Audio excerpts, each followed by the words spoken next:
We can perform this. It's really easy and we can go together through it. We swipe upwards. Okay, we have to switch on the device by pushing the power button a little bit. Then we choose our language. In this case, it's English. Then we choose our country or region. I'm in Germany, so I choose Germany. You can choose your country as well, where you are right now. Appearance is now on the board. We choose the size of the text and icons. We can see how it added. Really cool. Then you can choose your own and perform the next step. Now we have the choice of quick start. If we have an iPhone or iPad in our stock, we can use quick start. It's really easy. We bring our iPhone or iPad near this iPhone to sign in and set up. That's the easiest way to perform. But we set up without another device, of course, because maybe you have no other iPhone or iPad. Written in spoken language, this is in my case because of the English and German thing. We choose English and keyboard for example, English UK. Let's continue now. We choose now our Wi-Fi network because we will need the Wi-Fi network to enter into the internet. So here we are.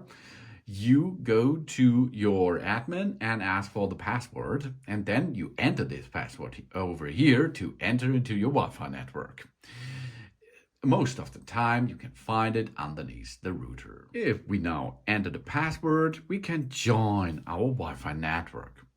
If we joined our network, it maybe takes a few minutes to activate our phone, because now this phone is calling home and gets the information that we are now in the process of a new iOS setup. Now it gives us the information about data and privacy. This icon here, appears when an Apple feature asks to use our personal information. This is only information. We can learn more about this, but it's not a big thing, I think. Now we set up our iPhone. We can set up this iPhone for ourselves or for a child in our family. Child accounts can be created by a parent or a legal guardian for children aged 15 years and, of course, younger.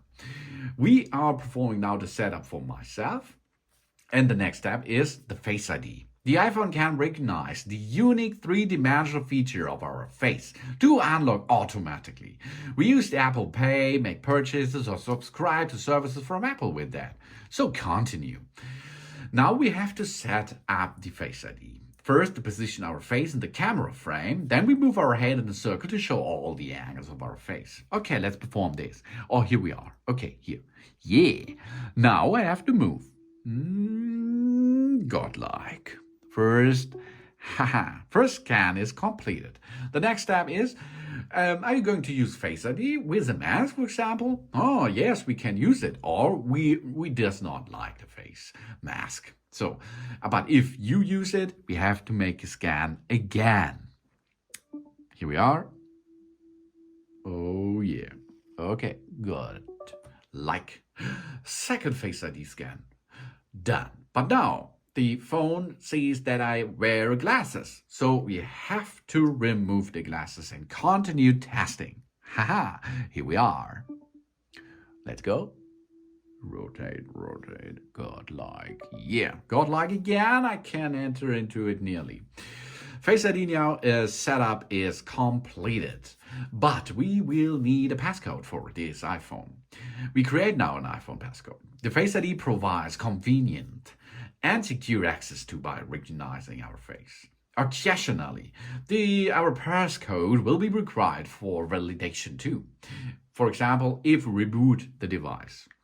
Don't use this passcode, of course, okay? You will make your own passcode.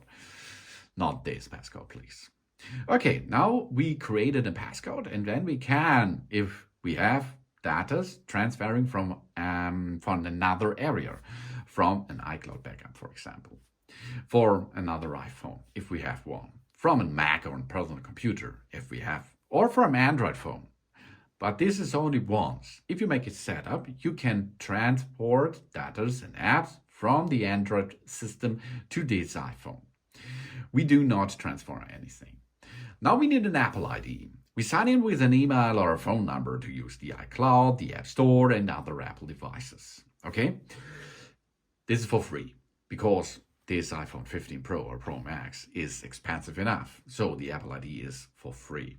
You can create them by this button. Forgot passcode or don't have an Apple ID? Then you have to enter an email address and you will give another passcode to this Apple ID. And this you have to enter over here, and then we can continue with the setup. Now it's time for the terms and conditions, as you can see. Read them very well and then agree them. Because if you disagree, it does not have a function anymore. So now we are signing in.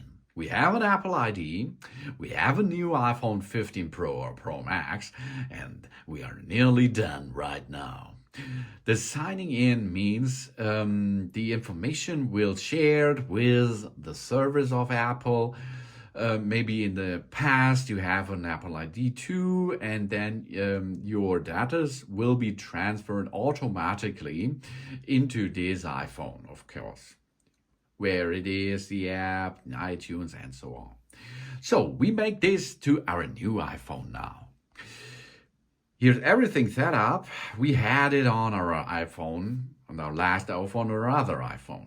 If you does not have one of this information does not pop up. So now continue, baby. And you can see what's happened. In my other phones, I use the dark mode. And it's automatically now changes this to the dark mode. Cool, isn't it? Yes, it is. Set up the mobile services. We can transfer a phone number from a nearby iPhone or scan a QR code from our network provider. Because if you does not have the European version, you have to use the eSIM. If you have an eSIM, no problem, transfer from a nearby iPhone, job's done. Or your provider gives you a QR code with the contract, and then you scan this QR code, and the eSIM is enabled. If you have a European version and you have a nano SIM card, you can use this SIM card tray over there and enter into the mobile services with the nano SIM. So we set up this later, another video, another fun thing. So the iPhone Analytics now. We can help Apple improve its products and services. If we like, we can share them, or if we does not like, we can don't share it. The same style, the same thing as the app analytics. You can choose what you do. Now we have the silent mode. We can toggle silent mode on and off or check its status in the control center. To enter to the control center, swipe on the right upper edge down. There it is, this screen. And then you can make silent mode enabled or disabled. But there's more in this iPhone 15 Pro and Pro Max, because we have over here, we have an action button. Oh yeah, this is the action button. We can customize this. Let's perform this, the action button. We are going to customize it now. If I am now using the button over there, it goes to silent mode. But also we can make focus mode, or we can choose camera mode, or torch, or voice memo, or of course the magnifier, or shortcuts, or accessibilities, or if you like, no action. So we choose, of course, in my business, it's the camera system. So continue with it. Now we get some information about emergency SOS. The iPhone is ready to help us in a case of emergency. We press and hold the power button on the right side and the volume button on the left side. Push it together, and then we go to the emergency SOS services. Or we have a crash detection. If our phone detects a serious car crash, it will automatically try to call the emergency services.